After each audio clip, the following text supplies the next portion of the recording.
For centuries, astronomers following Ptolemy's geocentric model assumed the heavens were divine.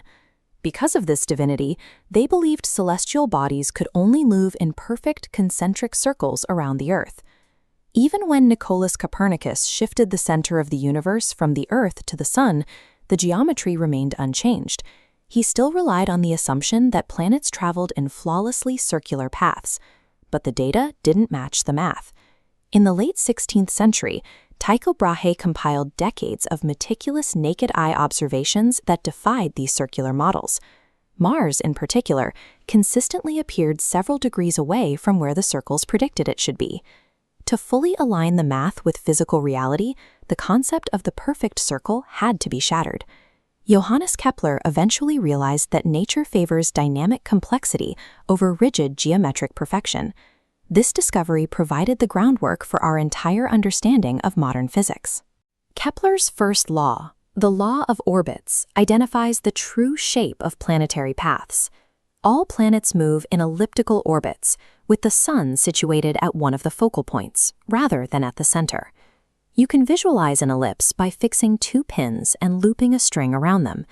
If you pull the string taut with a pencil and trace a path, the resulting curve is an ellipse. For any point on that line, the sum of the distances to the two pins remains constant. This geometry defines two extremes, the perihelion, where the planet is closest to the Sun, and the aphelion, its farthest point. The distance from the center of the ellipse to either extreme is the semi-major axis. The earlier circular models are actually contained within this math. A circle is simply a special version of an ellipse where the two focal points merge into a single central point. Because the distance between the planet and the Sun is constantly shifting along this elliptical path, the planet's orbital speed must also fluctuate. Kepler's second law, the law of areas, explains this fluctuation. Planets move slower when they are at their farthest distance from the Sun and accelerate as they swing closer. Imagine a line connecting the planet to the Sun. As the planet orbits, that line sweeps across the area of the ellipse. Near the Sun, the planet covers a large distance quickly, creating a short but very wide wedge of space.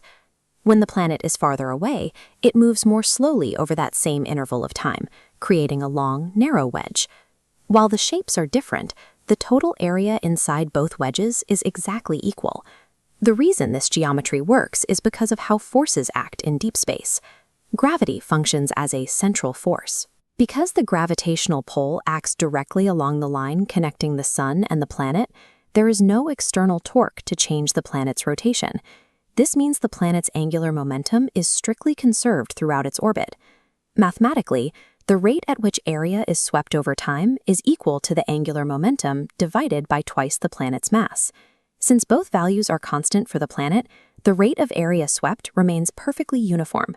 You can see the same principle in a spinning ice skater. As they pull their arms inward, they spin faster to conserve their angular momentum. The solar system uses this same mechanism to regulate planetary speeds. Kepler's third law, the law of periods, applies these mechanics to the entire solar system at once. This law identifies a specific proportion. The square of a planet's orbital period is directly proportional to the cube of its semi-major axis. To verify this, we look at the measured data for our neighboring planets. When we list the semi-major axis and the orbital time for Earth, Mars, and Jupiter, a pattern starts to emerge. If we calculate the ratio of the time period squared to the axis cubed for each planet, the result is virtually identical. Every planet in our system returns a quotient of approximately 2.98. This repeating quotient demonstrates that orbital speed follows a rigorous mathematical proportion across the entire system. Distance and time are inextricably bound by the same constant value.